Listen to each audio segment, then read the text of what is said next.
अस्सलाम वालेकुम स्टूडेंट्स। आज का जो लेक्चर हम स्टार्ट करने जा रहे हैं वो सेकंड ईयर का है और बेटा इसका नाम है किरचॉफ रूल। ठीक है, सबसे पहले देखिए बेटा, आप इससे पहले ओम्स लॉ के बारे में पढ़ के आए हुए हैं। किरचॉफ रूल हमें क्या बताता है? देखिए सबसे पहले नाम देखिए इसका, तो आपको पहला जो ये वर्ड नजर आ रहा है इसका मतलब ये है कि ये किरचॉफ एक साइंटिस्ट था जिसने ये रूल बनाया था। और किस लिए इस रूल को बनाया था? सबसे पहले देखिए बेटा, जब हम किसी भी सर्किट की एनालिसिस करते हैं, अगर आपके पास वो जो सर्किट है वो सिंपल है, that is a simple circuit अगर है, तो उस केस में हम यूज करते हैं जिसको ओम्स लॉ को यूज किया जाता है। एक ऐसा सर्किट जिसमें एक रेजिस्टर लगा हुआ हो या फिर अगर एक ईएमएफ बैटरी सोर्स लगी हुई हो, तो उसको हम यूज करते हैं, ओम्स लॉ को यूज करके हम उसको एनालिसिस कर सकते हैं।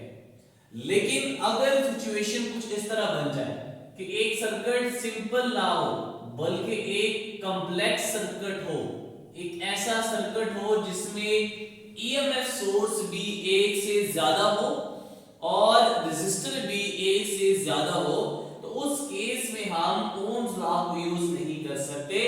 तो इसका मतलब ये कि जो कॉम्प्लेक्स सर्किट है उसको यूज करने के लिए आपको हेल्प लेनी पड़ती है, किससे भला? किरचॉफ रूल से हेल्प लेनी पड़ती है। ठीक है, अब बेटा यहां पे जो किरचॉफ रूल है वो हमारे पास दो रूल्स हैं। एक आपके पास है जिसको हम कहते हैं कि it is known as Kirchhoff first rule, या इसको हम कहते हैं किरचॉफ करंट लॉ। ठीक है, यानी एक ऐसा ये राह है जिसमें हम करंट की बात करेंगे, यानी ये लॉ हमें क्या बताएगा? ये हमें करंट की एनालिसिस करके बताएगा किसी भी कॉम्प्लेक्स सर्किट्स में। इसको हम बेटा एक तो नाम दिया जाता है, इसको हम कहते हैं कि केसीएल, दैट इज करंट, यदि इसको हम कहते हैं किरचॉफ करंट लॉ। दूसरा इसको कहा जाता है बेटा, ये भी नाम दिया जाता है, it is known as points rule, या फिर हम इसको नाम देते हैं पॉइंट्स लॉ, यानी पॉइंट रूल, या फिर इसको हम ये भी नाम दे सकते हैं कि it is known as junction rule. ठीक है, यानी तीन मुख्तलिफ इसके नाम हो सकते हैं, केसीएल भी कह सकते हैं, पॉइंट्स रूल भी कह सकते हैं और जंक्शन रूल भी हम कह सकते हैं। बेटा इसकी जो एनालॉजी है करंट की, एग्जांपल को हम यानी इसकी हम मुशाबिहत देते हैं किससे? एक वाटर पाइप के जरिए से हम इसको समझते हैं। लेट्स से आपके पास कोई भी एक ये वाटर पाइप है जिसमें यहां पे जो पानी आपके पास आ रहा है वो 10 लीटर पानी इस वाटर पाइप में आपके पास फ्लो कर रहा है इस डायरेक्शन में। एक वाटर पाइप है जिसमें यहां से 10 लीटर्स का पानी यहां से क्या कर रहा है, वो फ्लो कर रहा है, और इसमें से फर्दर आपने कनेक्ट किए हुए हैं, फर्दर पाइप्स कनेक्ट किए हुए। ये एक पाइप है जिसका डायमीटर हमने यहां पे छोटा रखा हुआ है, स्मॉल डायमीटर है। एक और पाइप हमने यहां पे कनेक्ट किया हुआ है इसके साथ, इसका डायमीटर इस पाइप से थोड़ा सा क्या है, ज्यादा है। और एक और पाइप मैं कनेक्ट करता हूं, वो कुछ इस तरह से है कि इसका डायमीटर बाकी दोनों वाटर पाइप के डायमीटर से क्या है, ग्रेटर है। तो अगर यहां पे 10 लीटर का पानी आ रहा है, तो सबसे जो स्मॉल डायमीटर का पाइप है यहां पे कनेक्ट किया आपने, इसमें से लेट्स से मैं कहता हूं बेटा कि यहां पे 2 लीटर का पानी यहां से बाहर की तरफ फ्लो करेगा। फिर जो ये पाइप आपने कनेक्ट किया हुआ है, इसमें से मैं सपोज करता हूं बेटा यहां पे कितना है कि लेट्स से 3 लीटर का पानी इस पाइप में से बाहर की तरफ फ्लो करेगा। और सबसे लार्जेस्ट डायमीटर का पाइप है, मैं सपोज करता हूं बेटा यहां पे कि 5 लीटर का पानी इस वाटर पाइप से बाहर की तरफ फ्लो करेगा। अब बेटा जरा देखिए, ये जो आपने पाइप कनेक्ट किया हुआ है जो कि सबसे पहले इनिशियली पानी प्रोवाइड कर रहा है इन पाइप्स को। यहाँ पे 10 लीटर का पाइप में पानी आ रहा है, तो बाहर निकलने वाले जितने भी पानी है वो अगर आप सम करें इसको तो 5 + 3 8 + 2 10। इसका मतलब ये है कि जितना पानी किसी वाटर पाइप में से आ रहा है उतना ही पानी आपके पास उन्हीं पाइप के जरिए से बाहर निकल रहा है। तो अगर आप इसी को इस तरह से समझे कि बेटा एक करंट है जो कि एक वायर में से फ्लो करके भी आ रहा है। अब यहाँ पे जो सबसे कॉमन पॉइंट बन रहा है इन सब का पाइप्स का, इसको हम अगर नाम दें तो ये क्या है, एक जंक्शन है। जंक्शन क्या होता है, एक ऐसा पॉइंट जिसके ऊपर तमाम के तमाम पाइप्स का एक कॉमन पॉइंट हो, उसका नाम दें क्या है, एक जंक्शन है।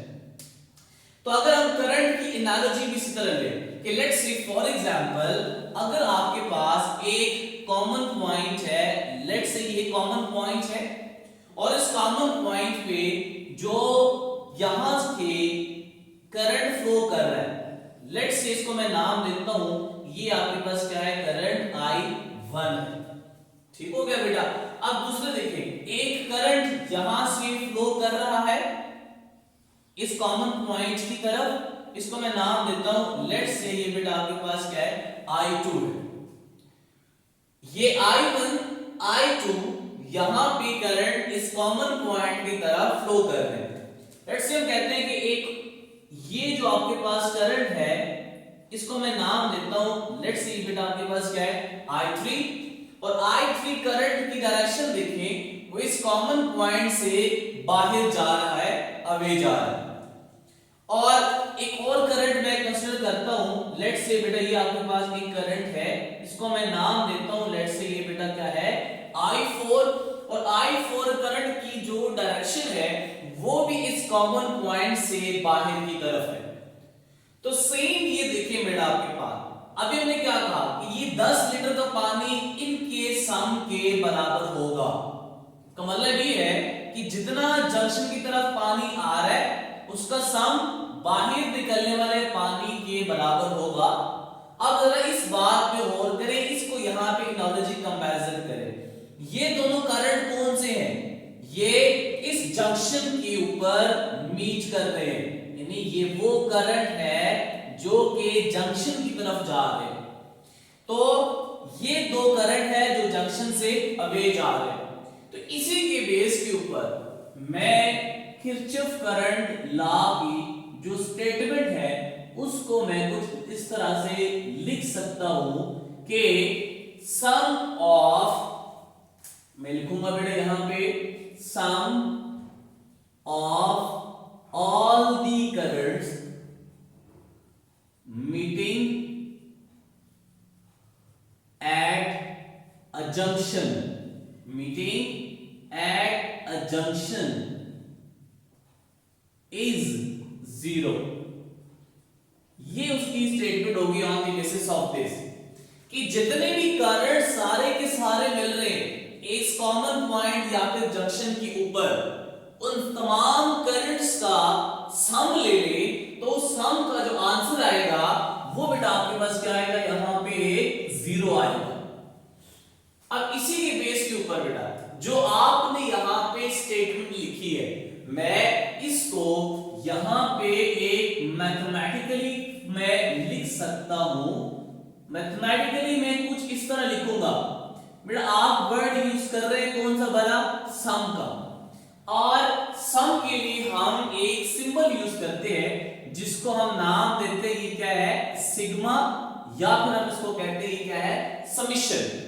Summation is used for to sum of all the quantities, and यहां पे जो क्वांटिटीज वो कौन सी है, करंट, और करंट को हम इंडिकेट करते हैं जिसको यहां पे सिंबल उसका क्या होता है, आई। क्या कह रहा है, at a junction is 0, sum of current is equals to 0। ये आपके पास क्या बन गया, एक मैथमेटिकल फॉर्म बन गई किरचॉफ करंट लॉ की on the basis of this statement. ठीक है, इसी स्टेटमेंट के ऊपर बेस के ऊपर मैंने इस करंट लॉ की एक मैथमेटिकली फॉर्म बन गई।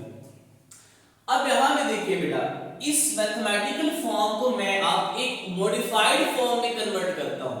वो कुछ इस तरह से है कि सबसे पहले आपको कुछ यहां पे साइन कन्वेंशंस वो आपने यहां पे याद रखने हैं। साइन कन्वेंशंस किसके लिहाज से है? साइन कन्वेंशन करंट के लिहाज से है। करंट के लिहाज से कैसे बेटा? वो करंट जो कि जंक्शन की तरफ जा रहा है, जंक्शन की तरफ इंटर हो रहा है, उसका साइन आपने क्या लेना है? पॉजिटिव लेना है। यानी पहला आपके पास यहां पे साइन कन्वेंशंस के लिहाज से पॉइंट क्या बना कि करंट, एक ऐसा करंट फ्लोइंग, आप फ्लोइंग भी कह सकते हैं या एंटरिंग भी कह सकते हैं, flowing towards a junction will be taken as positive।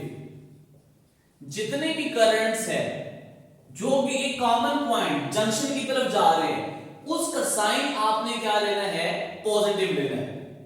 अब कुछ करंट्स ऐसे भी होंगे जो उस कॉमन पॉइंट से क्या करेंगे? अवे फ्लो करेंगे, तो उसका साइन फिर आपने क्या लेना है? नेगेटिव लेना है। तो दूसरा आपके पास यहां पे रूल क्या हुआ कि currents flowing away from junction will be taken as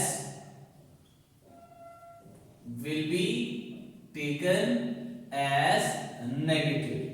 यानी वो तमाम करंट्स जो कि इस कॉमन पॉइंट या जंक्शन से अवे जा रहे हैं, उनका साइन आपने क्या लेना है? नेगेटिव लेना है। अब बेटा जो पॉइंट्स मैंने यहां पे लिखे हैं, इसी को बेटा मैं क्या करता हूं? इस मैथमेटिकल फॉर्म को मैं मॉडिफाई करता हूं। तो इसका मैं नाम देता हूं, लेट्स सी बेटा ये आपके पास क्या है? इक्वेशन ए है। This implies that, equation A implies that, तो वो क्या बनेगी? मैं लिखता हूं सम, कितने करंट्स है यहां पे? टोटल 4। इसका मतलब है मैं इसको लिखूंगा कि I1 plus I2 plus I3 plus I4 will be equals to 0। अब मैंने इसको जरा ओपन किया है, करंट्स तमाम जो के सम लेना है, और वो करंट्स यहां पे कौन से बेटा? I1, I2, I3 and I4। तो मैंने इनको यहां पे लिख लिया है। अब मैंने साइन कन्वेंशंस इसके साथ लिखने हैं। Currents flowing towards junction will be taken as positive. तो डायग्राम को देखें, I1 और I2 वो करंट्स है जो इस जंक्शन की तरफ फ्लो कर रहे हैं, उसके साइन क्या आएगा? पॉजिटिव। यहां I1 के साथ भी पॉजिटिव, I2 के साथ भी।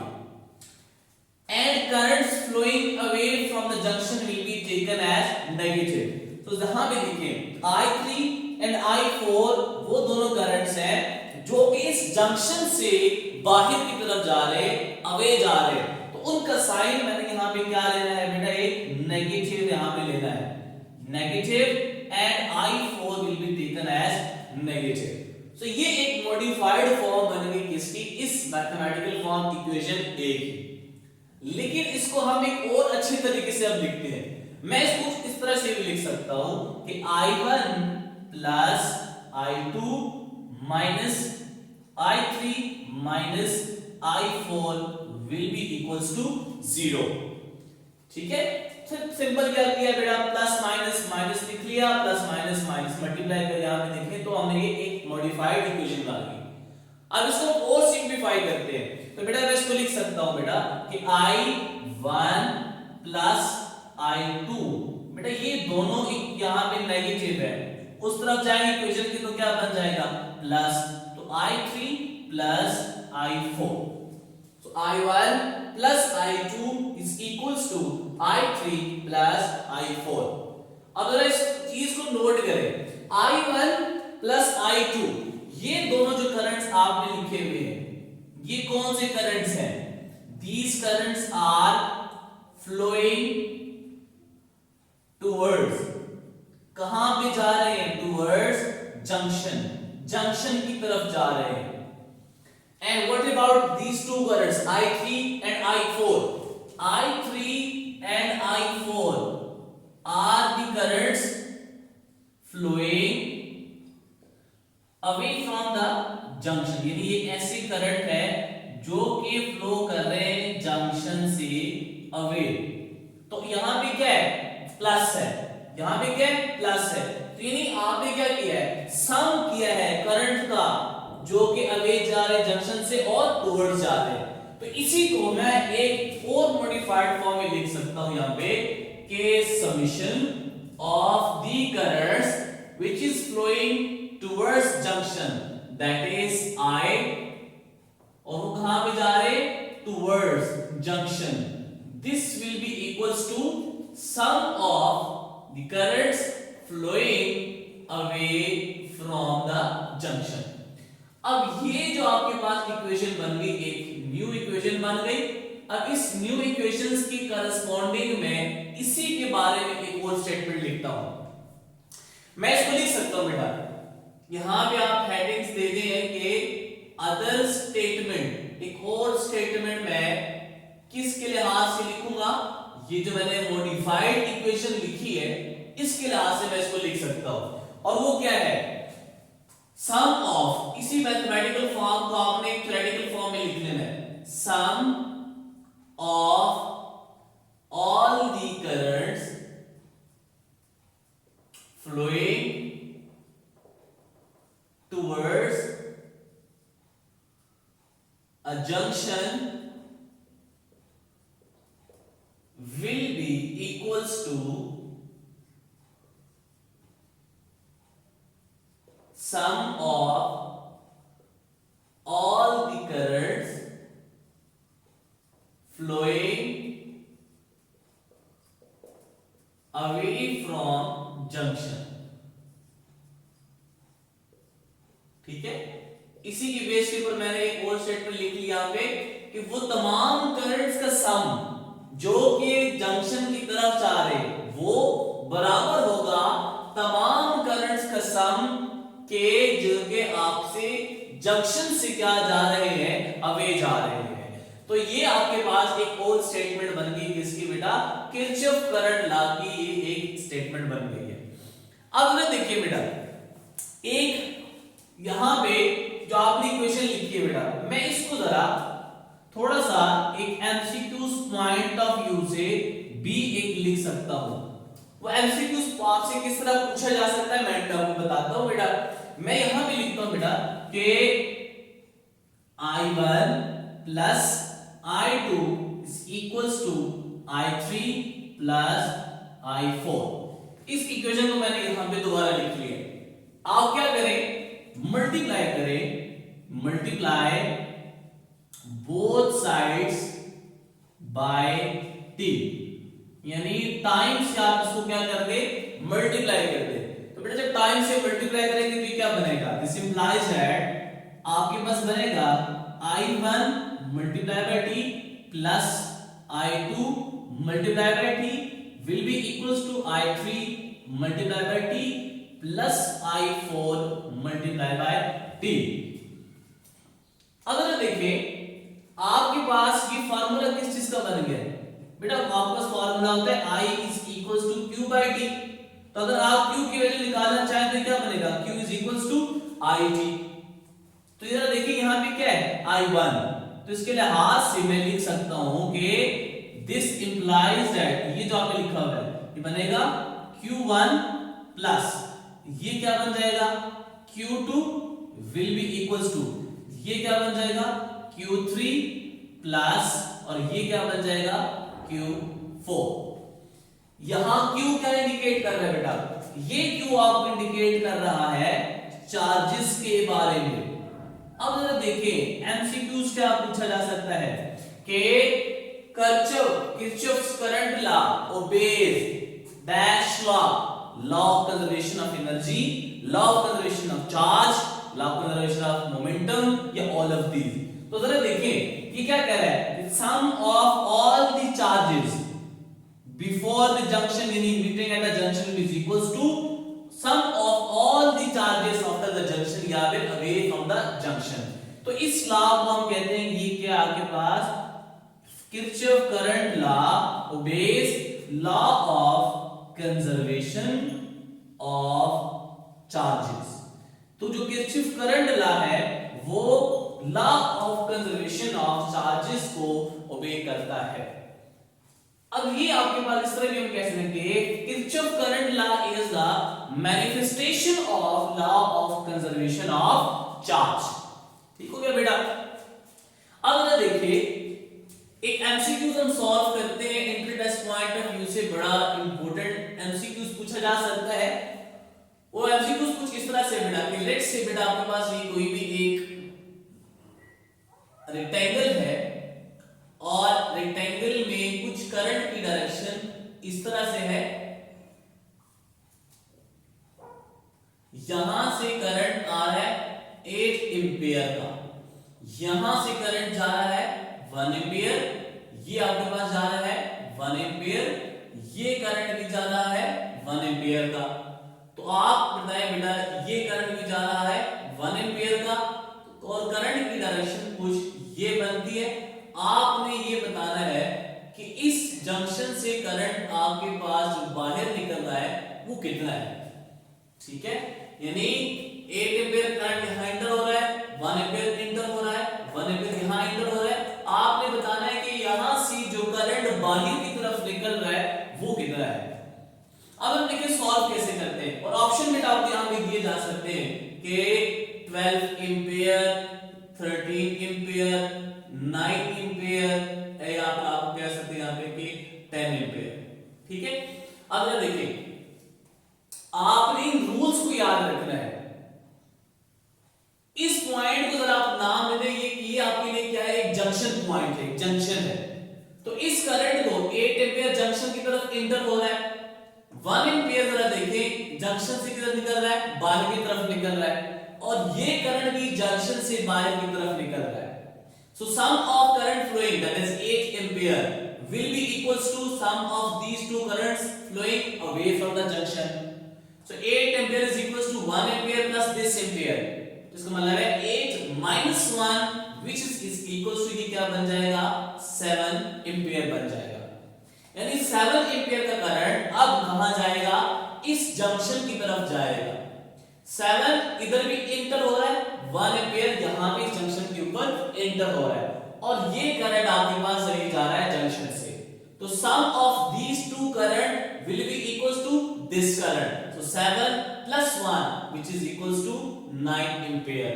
तो यहां से 9 एम्पियर का करंट इस जंक्शन की तरफ क्या करेगा, फ्लो करेगा। ठीक है बेटा। अब अगर देखें यहां पे क्या होगा कि 1 एम्पियर इस जंक्शन की तरफ आ रहा है और 1 एम्पियर इस जंक्शन की तरफ भी आ रहा है और ये एक जंक्शन से बाहर जा रहा है करंट। सो दिस सम करेंगे आप इनका और ये किसके बराबर आएगा, दिस करंट के। Sum of these two current will be equals to current flowing away from the junction.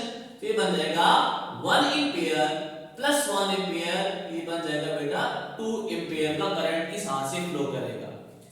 अब ये इस जंक्शन में देखिए 9 एम्पियर का करंट यहां से इंटर हो रहा है और 2 एम्पियर का करंट यहां से भी इंटर हो रहा है। ठीक हो गया बेटा। तो अब जरा देखें आप क्या करेंगे कि 9 plus 2 तो ये कितना आ जाएगा 11 एम्पियर। सो यहां पे देखिए कि करंट यहां से जो बाहर की तरफ निकलेगा उस पे देखिए जरा क्या है कि 11 एम्पियर का करंट यहां से बाहर की तरफ निकल जाएगा। ठीक है, तो ये इस तरह के क्वेश्चन आपके टेस्ट पॉइंट ऑफ व्यू से आ सकते हैं और आपसे पूछा जा सकता है। एक और एमसीक्यू हम सॉल्व करते हैं बेटा। वो एमसीक्यू बेटा कुछ इस तरह से है। लेट्स से आपके पास क्या है, एक डायग्राम आपको दी जा सकती है। वो डायग्राम कुछ इस तरह से है कि ये एक डायग्राम है और इस डायग्राम में आपको डिफरेंट करंट आपको बताए जाते हैं कि करंट यहां से फ्लो कर रहा है। लेट्स सी आपके पास एक डायग्राम कुछ है और आपको कहा जाता है कि यहां से जो करंट जा रहा है वो 9 एम्पियर का करंट यहां पे है, 1 एम्पियर का करंट यहां से इंटर हो रहा है और 1 एम्पियर का करंट यहां से इंटर हो रहा है इसी तरह इस पॉइंट के ऊपर 1 एम्पियर का करंट इंटर हो रहा है और इस पॉइंट की तरफ आपके पास क्या आ रहा है, 1 एम्पियर का करंट इंटर हो रहा है। आपने क्या बताना है, आपने ये बताना है कि इस पॉइंट से जितना भी करंट बाहर की तरफ निकल रहा है, ये करंट आपने क्या निकालना है, इसकी वैल्यू को कैलकुलेट करना है। 9 एम्पियर यहां से इंटर हो रहा है और लेट्स से मैं कहता हूं कि 1 एम्पियर करंट यहां से जा रहा है और आपने नेट करंट बताना है कि यहां पे कितना होगा। तो देखिए बेटा, इस जंक्शन को आप कंसीडर करें जरा, ठीक है। तो यहां पे देखिए करंट 9 एम्पियर इंटर हो रहा है और यहां से करंट बाहर निकल रहा है, ये करंट भी और ये करंट भी। So sum of these two current will be equal to this. So 9 ampere minus, अब ये जा रहा है, तो 9 ampere minus 1 ampere which is equals to 8 ampere. तो इस जंक्शन पे कितना आएगा, 8 एम्पियर का करंट आ जाएगा। अब यहां पे ये 8 एम्पियर इंटर हो रहा है, 1 एम्पियर भी इंटर हो रहा है, ये वैल्यू आपने फाइंड करनी है। सो दोनों इंटर हो रहे हैं, positive 8 plus 1 is equals to 9, तो यहां से कितना करंट फ्लो करेगा, 9 एम्पियर का करंट फ्लो कर जाएगा। अब इस पॉइंट को आप जंक्शन पॉइंट कंसीडर करें तो ये दोनों करंट आपके पास क्या हो रहे हैं, इंटर हो रहे हैं इस जंक्शन में। तो 1 plus 1 will be equal to this, तो यहां पे 2 एम्पियर का करंट क्या करेगा, फ्लो करेगा। अब आप इसी पॉइंट को ले बेटा, इसी को यहां पे जंक्शन कंसीडर करें तो ये 2 एम्पियर भी इंटर हो रहा है, 1 एम्पियर भी इंटर हो रहा है। So these two current 2 plus 1 which is equals to 3 ampere का करंट यहां से फ्लो करेगा इस जंक्शन की तरफ। अब फिर आप इसको कंसीडर करें junction point, so sum of these two current will be equal to this. So 9 ampere plus 1 ampere which is equal to कितना आ जाएगा बेटा, 10 एम्पियर। सो 10 एम्पियर इस जंक्शन की तरफ भी इंटर हो रहा है और 3 एम्पियर भी इस जंक्शन की तरफ इंटर हो रहा है। So 10 plus 3 which is equals to 13 ampere का करंट यहां से बाहर की तरफ निकलेगा। तो ये आपके पास क्या था, ये किरचॉफ लॉ था जिसको हमने आज स्टडी किया। मेरे बेटा आपको समझ आया होगा। नेक्स्ट लेक्चर में एक नए आइडिया के साथ हाजिर होंगे, तब तक के लिए बेटा फिर अल्लाह हाफिज।